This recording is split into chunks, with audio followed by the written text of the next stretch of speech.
मेरे पड़ोसी ने पूरे 1 महीने तक मेरा खाना चोरी किया। इसलिए मैंने फैसला किया कि मैं उसे अपनी जिंदगी की सबसे यादगार डेथ पेपर फीस्ट का मजा चखाऊंगा।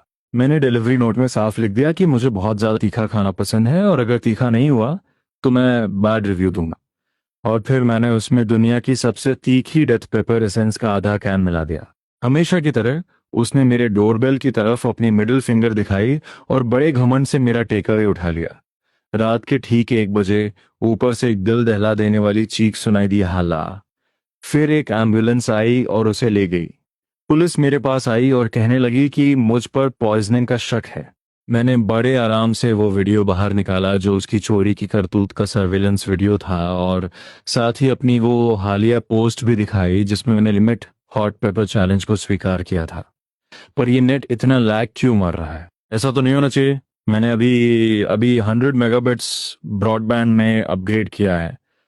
लॉन्ग ऑटिन क्यांगे 8 7 मेगाबाइट्स अपलोड कर रहा है और डाउनलोड स्पीड सिर्फ 0.2 मेगाबाइट्स पर सेकेंड आ रही है। ऊपर रहने वाला जॉक्यांग, उसने अपना ऑनलाइन नाम ऐसा रख रखा है उसे सच में लगता है कि वो कोई डोमिनेटिंग सीईओ है।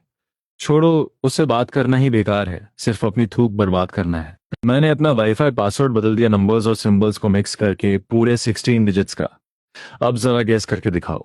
दरवाजा खोलो। मुझे पता है तुम घर पे ही हो, ग्रे पैंट्स फ्लिप फ्लॉप्स पहने वो इस मुर्गे जैसे सिर वाले हुलिये के साथ इतनी जल्दी नीचे आ गया। डूड, तुम्हारे इंटरनेट को क्या हो गया है? मैं एक प्रमोशन रैंकिंग मैच खेल रहा हूँ। मैं डायमंड 1 से मास्टर की तरफ हाई ग्राउंड पुश करने ही वाला था कि तुमने मुझे डिस्कनेक्ट कर दिया। तुम मेरा नेटवर्क यूज कर रहे थे, मैंने पासवर्ड बदल दिया है। तुम इतना नाटक क्यों कर रहे हो? क्या बुराई है अगर मैं तुम्हारा नेटवर्क यूज कर रहा हूँ? तुम अकेले यूज करते हो तो मैं भी कर लेता हूँ। मेरे कनेक्ट करने से क्या प्रॉब्लम है भाई? तुम्हारा राउटर रात को वैसे भी यूज नहीं होता, तो उसे धूल ही खाने दोगे क्या? तुम्हें पता है शेयरिंग इकोनॉमी क्या होती है? मैं बस पड़े हुए आइडल रिसोर्सेज का सही इस्तेमाल कर रहा हूँ।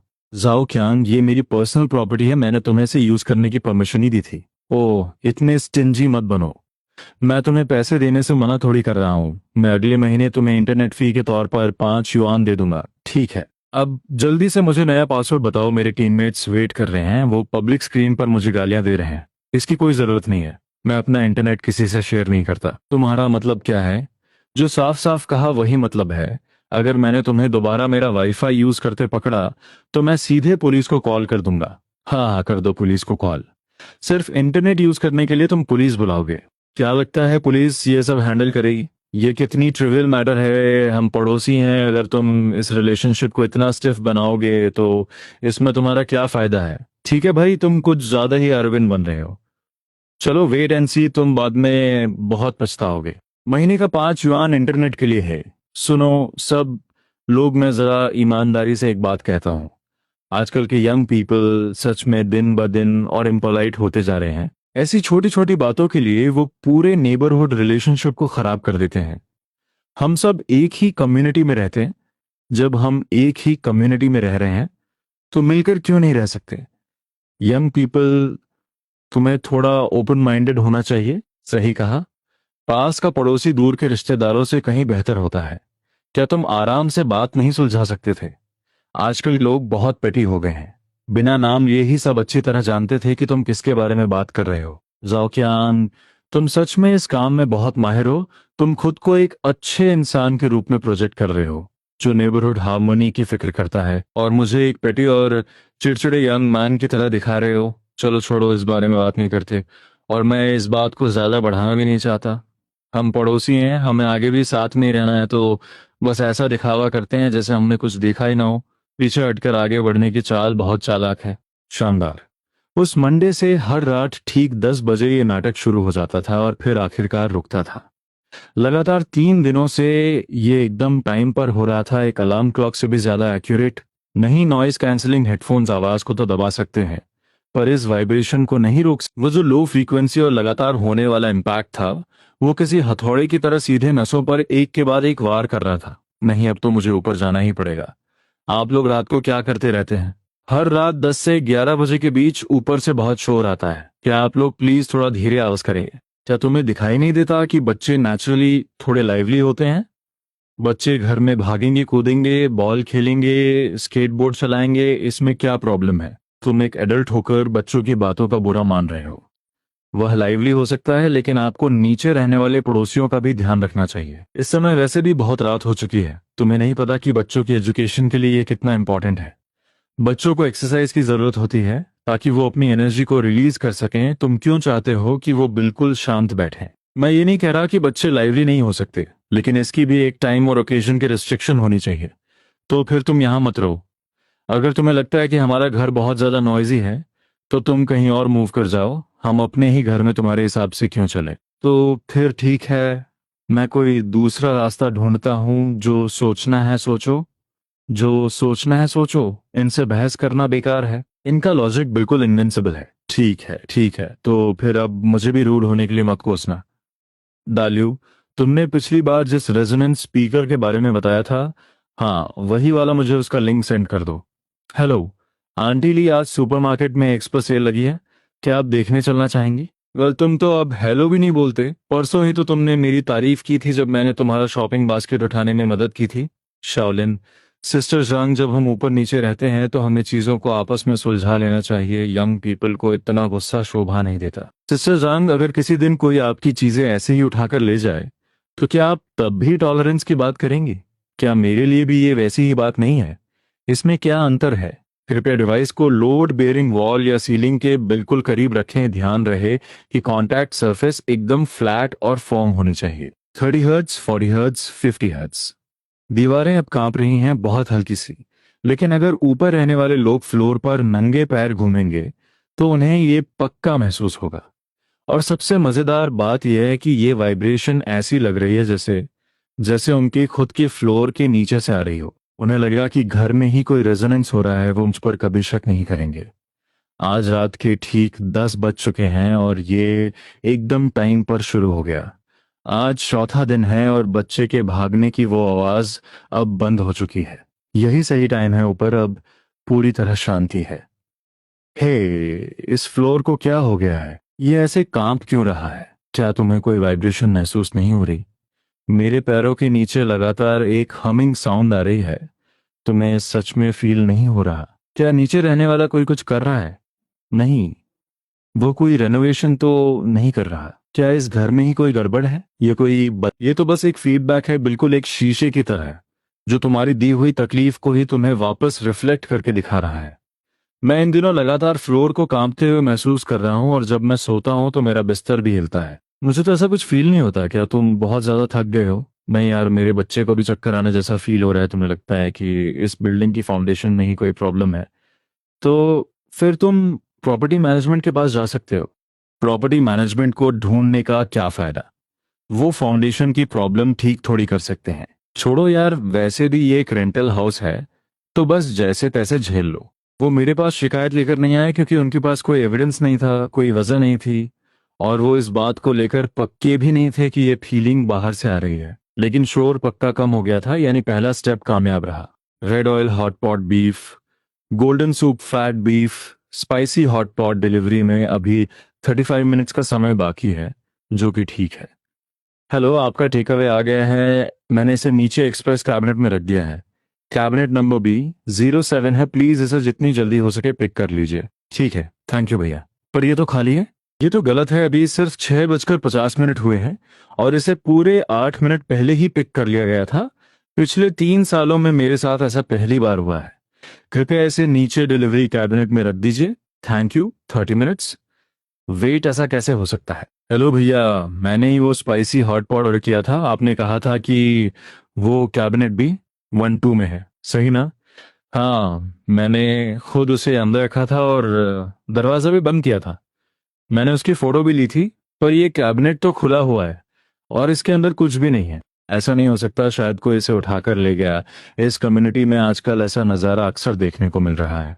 शायद आप इस बारे में प्रॉपर्टी मैनेजमेंट से कांटेक्ट कर सकते हैं। ठीक है, मैं समझ गया, थैंक यू। मेरे ऑर्डर करने के कुछ ही देर बाद दोनों गायब हो गए। पहली बार मैंने नीचे जाने से पहले जाओ कियांग को कॉरिडोर में आते देखा था, और दूसरी बार मैंने उसके घर वापस आने की आवाज सुनी थी। मेरे पास कोई सबूत नहीं है, लेकिन मुझे पूरा शक है। अंकल यू, क्या नीचे एक्सप्रेस लॉकर के पास कोई कैमरा लगा है? हाँ, क्या बात है शालिन, मेरा टेक अवे 2 बार चोरी हो चुका है। ये संभालना थोड़ा मुश्किल है। डिलीवरी कैबिनेट का मॉनिटरिंग सिस्टम कंपनी का है, हमारे प्रॉपर्टी मैनेजमेंट का नहीं। तुम्हें इसे चेक करने के लिए उनके कस्टमर सर्विस से कांटेक्ट करना होगा। ठीक है, मैं समझ गया उस लॉकर कंपनी का कस्टमर सर्विस नंबर क्या है। ये लो, लेकिन मैं तुम्हें पहले ही बता दूं, उनकी कस्टमर सर्विस बहुत ही ढीली है। तुम्हें इसके लिए पहले से मेंटली प्रिपेयर रहना होगा। Thank you uncle you. Hello दालियू, मेरा एक सवाल था। तुमने पिछली बार कहा था कि तुम्हारा टेक अवे चोरी हो गया था और फिर तुमने एक मॉनिटर इंस्टॉल किया था। तुमने वो कैमरा कहाँ लगाया था? वह एक कैट आई कैमरा है जो पीप होल के अंदर की तरफ फिट हो जाता है। उसका लेंस बिल्कुल ग्लास के करीब रहता है। बाहर से देखने पर वो एक रेगुलर पीप होल जैसा ही लगता है, लेकिन वो अंदर से पूरे कॉरिडोर को साफ साफ शूट कर सकता है। तुम्हारा खाना 2 बार कैसे चोरी हो गया? डैम, तुम्हें भी एक लगा लेना चाहिए, यह ज्यादा महंगा नहीं है। बस 200 युआन के करीब आता है। क्या ये लीगल है? बिल्कुल लीगल है। तुम एक पब्लिक कॉरिडोर को शूट कर रहे हो, किसी के घर के अंदर की चीजें नहीं। मैं तुम्हें सच बताता हूँ, जब से मैंने ये कैमरा लगाया है मेरा टेक अवे कभी चोरी नहीं हुआ। चोर उस पीप होल को देखते ही दूर रहते हैं। मुझे इसका लिंक सेंड कर दो। वो पीप होल कैमरा पब्लिक एरियाज को शूट करता है, जो कि पूरी तरह से लीगल है। आज मैंने गोल्डन सूप बीफ ऑर्डर किया है और साफ साफ नोट लिख दिया है। मैं एक हैवी स्पाइसी फूड लवर हूँ। कृपया जितना हो सके उतने ज्यादा मिर्च डाल दीजिएगा। जितना तीखा होगा उतना ही अच्छा रहेगा। अगर ऐसा नहीं हुआ तो मैं सीधे बैड रिव्यू दे दूंगा। इस बार मैं इस टेकअवे को डिलीवरी बॉक्स में नहीं रखवाऊंगा, बल्कि सीधे अपने दरवाजे के बाहर जमीन पर। अब बस इंतजार है, पर बाहर कोई हलचल क्यों नहीं हो रही? क्या आज जाओ कियांग घर पे नहीं है? लो आ गया जाओ कियांग। ये सच में तुम ही हो साफ सबूत। पीप होल की तरफ मिडिल फिंगर दिखाने की उसकी यह हरकत, इस मामले में प्रॉपर्टी मैनेजमेंट का एटीट्यूड हमेशा की तरह धुंधला ही रहेगा। मुझे इस खेल को जीतने के लिए और भी बड़े मोहरे चाहिए, एक ऐसा प्लान जो उसे सच में इसकी कीमत चुकाने पर मजबूर कर दे, और वो मुझ पर कोई उंगली भी न उठा सके। पेपर इस पूरी धरती की सबसे तीखी मिर्च। स्कोविल हीट यूनिट के मुताबिक इसकी यूनिट पूरे 2 मिलियन है, जो कि आम मिर्चियों के मुकाबले सैकड़ों गुना ज्यादा तेज होती है। Scoville heat unit Carolina Reaper, इस कैरोलिना रीपर का एक बेहद high concentration capsaicin extract. Product description में लिखा था, चैलेंजिंग द लिमिट, कृपया सावधानी बरतें। ये प्रोडक्ट एक हाई कॉन्सेंट्रेशन एक्सट्रैक्ट है। ये सलाह दी जाती है कि हर बार सिर्फ एक ड्रॉप से ज्यादा का इस्तेमाल न करें। त्वचा और म्यूकस मेम्ब्रेन से सीधे संपर्क में ना आने दें। बच्चों की पहुंच से दूर रखें। यदि ये आंखों में चला जाए तो तुरंत भारी मात्रा में दूध से धोएं और मेडिकल हेल्प लें। पूरे 128 युआन की है। सस्ती तो नहीं है, पर वसूल जरूर है। मैंने ऑनलाइन दुनिया का सबसे खतरनाक डेथ पेपर एक्सट्रैक्ट मंगा लिया है, और मैं अपनी लिमिट्स को चैलेंज करने के लिए पूरी तरह रेडी हूं। क्या कोई एक्सपर्ट भाई बता सकता है कि इसे एक बार में कितना डालना चाहिए? मैंने पढ़ा है कि सिर्फ एक ड्रॉप ही काफी है, लेकिन मैं एक्चुअल यूसेज जानना चाहता हूँ। जिन टैंग न्यू रो के बॉस, मैं आपका रेगुलर कस्टमर हूँ। आज प्लीज इसे एक्स्ट्रा स्पाइसी बनाना। जितने हो सके उतने मिर्च डाल देना। जितना तीखा होगा उतना अच्छा रहेगा। अगर तीखा नहीं हुआ तो मैं सीधे बैड रिव्यू दे दूंगा। नोट कर लीजिए कि मैं एक हैवी स्पाइसी फूड लवर हूँ और रोज तीखे खाने को चैलेंज करता हूँ। प्लीज मुझे निराश मत करना। इसकी महक इतनी पंजेंट है कि मैं अपनी आंखें तक नहीं खोल पा रहा हूँ। इंस्ट्रक्शंस के हिसाब से पूरे शून्य। 5 मिलीलीटर, जो कि सूप की क्वांटिटी के हिसाब से दर्जनों गुना ज्यादा है। इसका कलर बिल्कुल नहीं बदला है, और इसकी महक भी सूप के ओरिजिनल स्पाइसी अरोमा के पीछे छुप गई है। अपीयरेंस से देखने पर ये बिल्कुल एक नॉर्मल सीक्रेट रेड ऑयल की तरह ही लगा है, कोई अंतर नहीं है। भाई, आपका टेक अवे आ गया है। मैंने इसे दरवाजे के पास शू कैबिनेट पर रख दिया है और एक फोटो भी ले ली है। प्लीज चेक कर लीजिएगा। ठीक है, थैंक यू भैया। लो आ गया। मिडिल फिंगर दिखाने वाली ये मछली जाल में फंस चुकी है। आह, शानदार, यही है आला। जल्दी करो, मैं मर रहा हूँ, मेरा गला जल रहा है। तुमने ऐसा क्या खा लिया? तुम्हें क्या हुआ है? थोड़ा तेल लगाओ, ठंडा तेल भी चलेगा। क्या तुम पागल हो गए हो हीन? तुम मर जाओगे। मैं तीखेपन से मरा जा रहा हूँ। जाओ कियान को हॉस्पिटल ले जाया गया। आखिरकार पूरी बिल्डिंग में चैन का सन्नाटा छा गया। प्यारे पड़ोसियों, मैं रूम 602 से लिन रुए, रियल नेम के साथ आप सबको रिपोर्ट कर रहा हूँ। उसने मेरे टेकअवे में जहर मिलाया था। मेरे होंठ पूरी तरह सूज चुके हैं और मेरा गला ऐसा लग रहा है जैसे आग लगी हो। मैं अभी इमरजेंसी रूम में हूँ। आप सब मेरे गवाह बनना। ये बात यहीं खत्म नहीं होगी, मैं उस पर केस करूंगा। वो सीधे मेरा मर्डर करना चाहता है। मैंने पुलिस को कॉल कर दिया है। पॉइजनिंग एक क्रिमिनल केस है। आप सबको हमारे लिए गवाही देनी होगी। यह आदमी एक लूनेटिक है। वो बस मेरे पति को मारना चाहता है। ओ माय गॉड, क्या आजकल का पड़ोस इतना डरावना हो चुका है। मैं जानता हूं कि अब एक बड़ा तूफान आने वाला है। बाहर निकलो। तुमने मेरे पति के साथ क्या किया है? तुम एक मर्डरर हो। तुमने यह हरकत करने की हिम्मत तो दिखा दी, पर अब मान क्यों नहीं रहे हो? बाहर निकलो। सिस्टर लियो, इस बारे में कल आराम से बात करते हैं। अभी बहुत रात हो चुकी है। बाकी पड़ोसी सो रहे हैं। मेरे सामने ये बेवकूफ बनने का नाटक मत करो। तुम अभी दरवाजा खोलो। अगर दरवाजा नहीं खोला तो मैं इसे लगातार स्मैश करती रहूंगी। सिस्टर लियो, अगर आप ऐसे ही दरवाजा तोड़ती रहीं तो मैं पुलिस बुला लूंगा। तुम उल्टा चोर कोतवाल को डांटे। तुम पहले पुलिस बुलाओ, जैसे तुम ही सही हो। मैंने तो पहले ही पुलिस को कॉल कर दिया है। क्या आप लिन ऊपर रहने वाले जाओ ख्यांग ने सुबह होते ही पुलिस में शिकायत दर्ज कराई है कि आपने उसके टेकअवे में कोई टॉक्सिक सब्सटेंस मिलाया था, जिससे उसकी तबीयत बहुत ज्यादा खराब हो गई और वह अभी इमरजेंसी रूम में है। हमें इस इन्वेस्टिगेशन में आपकी कोऑपरेशन की जरूरत है। कॉमरेड पुलिस, मैं पहले एक बात साफ करना चाहता हूँ। जिस टेकअवे की बात जो क्यांग कर रहा है, मैंने किसी और के लिए कोई खाना ऑर्डर नहीं किया था। मेरा खुद का टेकअवे किसी ने चोरी किया था, और जिसने मेरा खाना चोरी किया उसने उसे खा लिया और अब मुझ पर ही पॉइजनिंग का झूठा आरोप लगा रहा है। ये थोड़ा अजीब नहीं है? क्या ये मजाकिया नहीं लगता? क्या आपके पास कोई सबूत है? ये वही ऑर्डर है जो मैंने आज शाम 5:30 बजे प्लेस किया था। ऑर्डर टाइम, डिलीवरी टाइम और रिमार्क्स, सारी इंफॉर्मेशन साफ साफ रिकॉर्ड है। और ये वो डिलीवरी फोटो है जो डिलीवरी गाय ने खुद ली थी। तो फिर ये टेक अवे अभी कहाँ है? ये चोरी हो चुका है, लेकिन मेरे पास पक्के सबूत हैं ये साबित करने के लिए कि इसे किसने चुराया है। क्या ये आपका कैमरा है? जी हाँ, मैंने ये मॉनिटर खुद इंस्टॉल किया है, जो पीप होल के अंदर छुपा हुआ है। ये सिर्फ पब्लिक कॉरिडोर को शूट करता है, किसी के घर के अंदर नहीं। ये पूरी तरह लीगल है। मुझे नहीं पता कि वो जहर की बात क्यों कर रहा है, लेकिन मैं आपको बता सकता हूँ कि मैंने अपने खाने में सिर्फ मिर्चियां मिलाई थी। देखिए, मैंने रिमार्क्स में साफ साफ लिखा था कि मैं एक हैवी स्पाइसी फूड लवर हूँ। प्लीज सबसे तीखी मिर्च डालना। ये मेरी रियल डिमांड थी।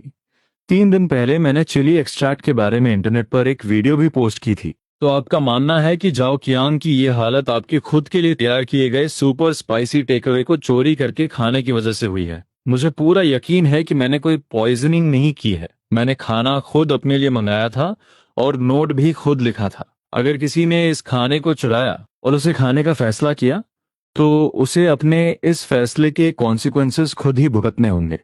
हमारे देश में कितने सारे लोग मिर्च खाते हैं, तो क्या वो सब पॉइजनिंग कर रहे हैं? जांग जाओक्यान की हालत कैसी है? हॉस्पिटल की प्रिलिमिनरी डायग्नोसिस के मुताबिक यह एक एक्यूट कैप्सेशन पॉइजनिंग का मामला है। जाओक्यान के मुंह, इसोफेगस और स्टमक पर जलने के साफ निशान हैं। अंदर कोई दूसरा टॉक्सिक सब्सटेंस नहीं मिला है। तो फिर कोई प्रॉब्लम नहीं है। हमें आपके खिलाफ जुर्म का कोई संकेत नहीं मिला है, बल्कि इसके उलट जो क्यांग ने आपके दरवाजे से एक ऐसी चीज उठाई जो उसकी अपनी नहीं थी, जो कि अपने आप में एक तरह की चोरी यानी थेफ्ट है। तो फिर उसने मुझ पर केस क्यों किया? मुझे नहीं पता। ठीक है, thank you. By the way, आगे से अपना टेक अवे खुद ही रिसीव किया करो, दरवाजे पर छोड़ना सेफ नहीं है। रिमाइंडर के लिए शुक्रिया, मैं इसे ध्यान रखूंगा। मजेदार बात यह रही कि जिस एक हफ्ते तक जाओ क्यांग हॉस्पिटल में एडमिट था, पूरी बिल्डिंग का माहौल पूरी तरह बदल गया। बिना उसके लिविंग रूम में पागलों की तरह यहाँ वहाँ टहलने के, बिना उसके बालकनी में खड़े होकर सिगरेट फूकने और सिर हिलाते हुए बर्ड्स नीचे फेंकने के, सब कुछ बहुत शांत और कंफर्टेबल हो गया था। पर अचानक ये क्या हुआ? लाइट लाइन में कुछ एबनॉर्मैलिटी डिटेक्ट हुई है। कृपया कनेक्शन चेक करें या रिपोर्ट दर्ज करें। हेलो, मेरा ब्रॉडबैंड काम नहीं कर रहा है और मैं इंटरनेट एक्सेस नहीं कर पा रहा हूँ। सर, हमारे सिस्टम में आपकी लाइन में एक फिजिकल फॉल्ट शो हो रहा है। इसे चेक करने के लिए एक टेक्नीशियन अरेंज करना होगा, लेकिन आज हमारे टेक्नीशियन का वर्क शेड्यूल पूरी तरह फुल है। मैं सजेस्ट करूंगा कि आप टेम्पररी फिक्स के तौर पे अपने फोन का हॉटस्पॉट यूज कर लें। हॉटस्पॉट से सिर्फ नॉर्मल ब्राउजिंग हो सकती है, लेकिन मेरे काम के लिए बहुत सारे मटेरियल्स डाउनलोड करने पड़ते हैं और अक्सर सैकड़ों मेगाबाइट्स की डिजाइन फाइल्स को अपलोड करना पड़ता है, जिसके लिए हॉटस्पॉट काफी नहीं है। मैंने खुद जाकर कॉरिडोर चेक करने का फैसला किया। ये किसी चूहे की करतूत नहीं है। ये साफ तौर पर एक मैन मेड फिजिकल डैमेज है। जॉ क्यांग ने बदला लेने का सबसे सटीक तरीका चुना था। मेरा इंटरनेट काटना यानी सीधे मेरी इनकम का जरिया बंद करने जैसा था। इसे यहां से काटा गया था, आपको इसकी पूरी रिवायरिंग करनी होगी। आज बहुत देर हो चुकी है और ऐसी मैन मेड डैमेज मुफ्त की रिपेयर सर्विस में कवर नहीं होती। रीवायरिंग के लिए पूरे 380 लगेंगे। पैसे ज्यादा नहीं है, पर वो जानता है कि मेरे पास इंटरनेट नहीं है और वो यह भी जानता है कि मैं इस बारे में कुछ नहीं कर सकता। वह बस मेरे टूट जाने का इंतजार कर रहा है और इस पूरे खेल को एंजॉय कर रहा है। तुम वहां क्या कर रहे हो? कुछ नहीं, मैं वापस आ गई हूँ। हाथ मुंह धो लो और खाना खा लो। उस च्युइंग गम और टूथपिक्स के कचरे को साफ करने में पूरे 20 मिनट लग गए। उस कचरे से एक सस्ती स्ट्रॉबेरी फ्लेवर की महक आ रही थी। जॉ क्यांग का बेटा हमेशा साइड से आता था और नीचे झुक जाता था ताकि वो सीधे कैमरा की फ्रंटल रेंज से बच सके। वो जानता है कि यहाँ कैमरा लगा है। उसके पेरेंट्स ने ही उसे सिखाया है कि क्या करना है। कैमरा सिर्फ सामने की चीजें शूट करता है, इसलिए वो साइड की दीवार के उस ब्लाइंड स्पॉट में छुप जाता था। मैंने कैमरा को सीधे स्टेयरवे की तरफ शिफ्ट कर दिया। अब जब मैं इसका वाइड एंगल लेंस ऑन करूंगा तो उसका एक एक कदम और उसके हाथ की हर एक चीज साफ रिकॉर्ड हो जाएगी। क्या बात है, आपके बेटे ने यहाँ कचरा फेंका, पेशाब किया और मेरे ताले को भी ब्लॉक कर दिया। यह रहा इसका वीडियो सबूत।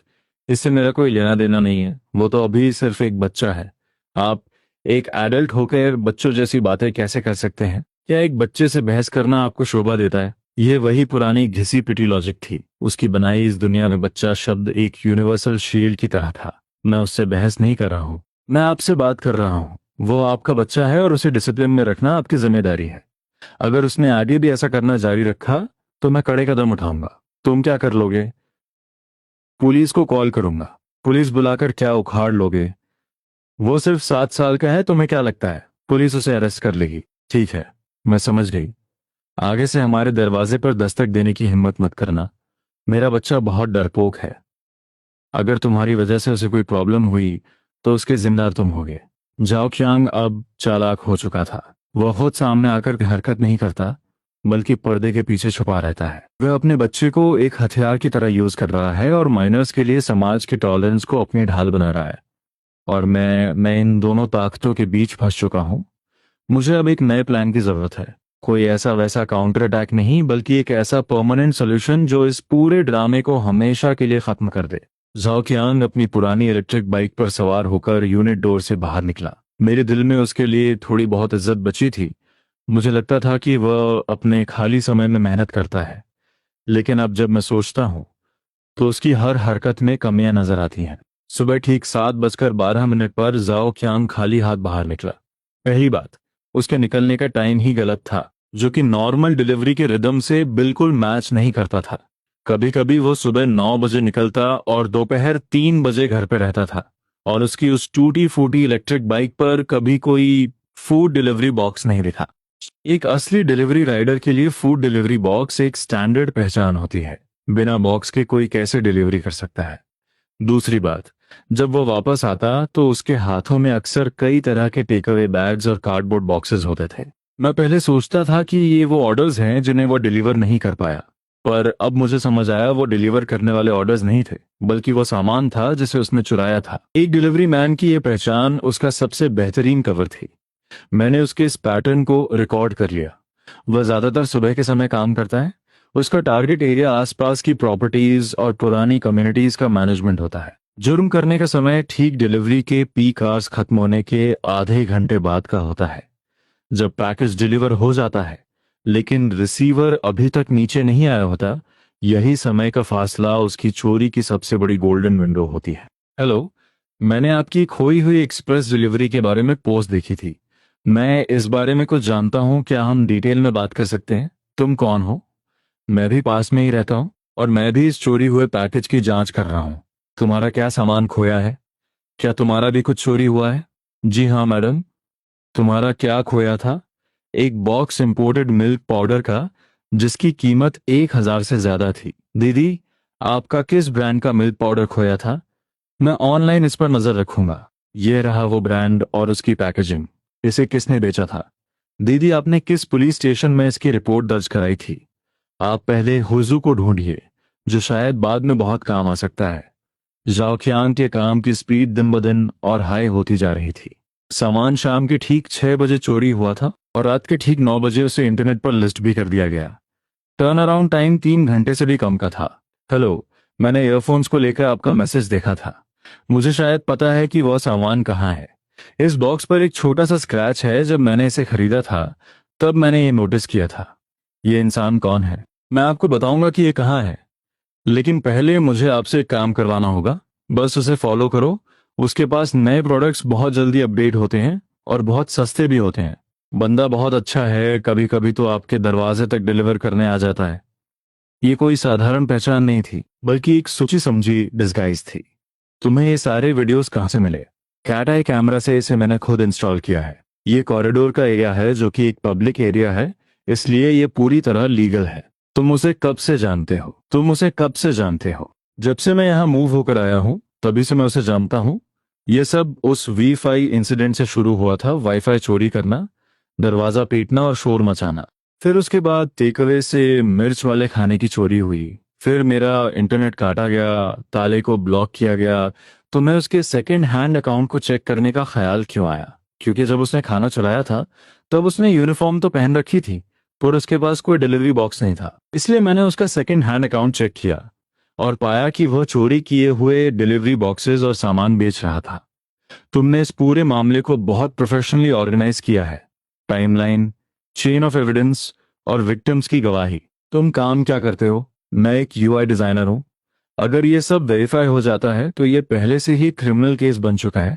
इसमें इन्वॉल्व कुल अमाउंट हजारों युआन का है, जिसमें मल्टीपल थेफ्ट शामिल है।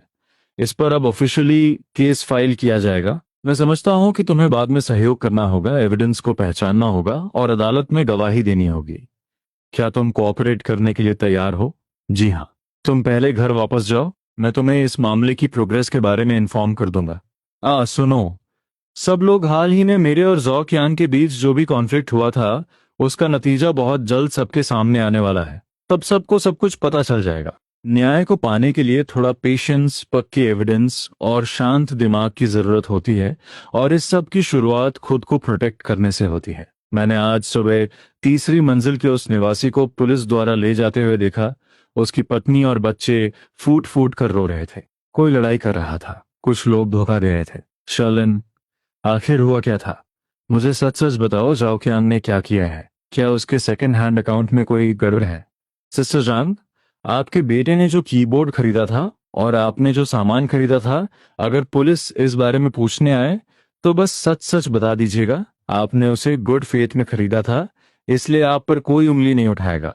ये सच में चोरी का सामान था। मैं कहूँ कि ये इतना सस्ता क्यों मिल रहा था, मुझे सच में नहीं पता था। शर्लिन, अगर मुझे पता होता कि यह चोरी का है तो मैं इसे कभी नहीं खरीदती। शोलिन, क्या तुमने पुलिस को बताया है कि हमने उसका सामान खरीदा था? शुरुआत से लेकर अंत तक उसे इस बात की फिक्र नहीं थी कि जाओ क्यांग ने क्या किया है, बल्कि वह इस बात से डर रही थी कि कहीं वो खुद इस चक्कर में ना फंस जाए। आंटी ली, पुलिस इस मामले को लॉ के मुताबिक ही हैंडल करेगी। आपने इसे गुड फेथ में खरीदा था, इसलिए आपको कुछ नहीं होगा। जाओ क्यांग की पत्नी अपने बच्चे को साथ लेकर वहां से मूव आउट कर गई। सुना है कि वो अपने मायके वापस चली गई है। ऊपर का वो अपार्टमेंट तब से पूरी तरह खाली पड़ा है। वह जो धड़ धड़ की आवाजें आती थीं, वो जोरदार धमाके अब पूरी तरह से गायब हो चुके हैं। मेरी जिंदगी में आखिरकार वो सुकून और शांति वापस लौट आई थी। शॉलिन, मुझे पहले के लिए माफ कर देना। कोई बात नहीं, अब सब खत्म हो चुका है। मेरे पड़ोसियों का एटीट्यूड अब धीरे धीरे मेरे लिए थोड़ा वार्म होने लगा था। खास तौर पे वो लोग जिन्होंने जाओ क्यांग से सामान खरीदा था। उन्होंने चुपचाप अपनी गलती मान ली थी, भले ही किसी ने भी मुझसे ऑफिशियल माफी नहीं मांगी थी।